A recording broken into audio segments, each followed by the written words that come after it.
Bu yerdagi qizlar shunchaki boshqa energiya. Tailandga bo'lgan safarim bilan bo'lishmoqchiman. Samolyotdan tushib darrov otelga yo'l oldik. Chiroyli, o'zgacha rangdagi otel shundoq kayfiyatni ko'tarib yubordi. Brat massaj olib rostdan ham mazza qildi.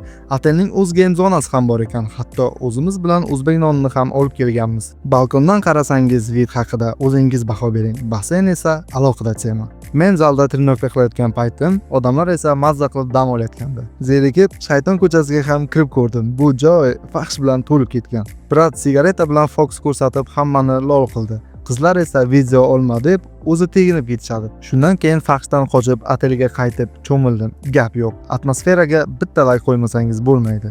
Keyin massaj olishga chiqdim. Undan keyin ujin. Qiziqib, klubga ham kirib ko'rdik. Muhit o'zgacha. Ertasi kuni paraseylingga yo'l oldim. Adrenalin, hayajon, kuchli hislar, rostdan ham mazza qildim. Biroz dam olib shaharni aylandik. Keyingi kuni zooparkka bordik. Fillarda ham sayohat qildik. Ularga ovqat berdik. Ilon ham teginib ko'rdim. Sherlarni ham tomosha qildik. So'ng biroz plyajda dam oldim. One Day Travel'ga katta rahmat. Orzu qilgan sayohatim aynan shunday bo'lishini istaganman.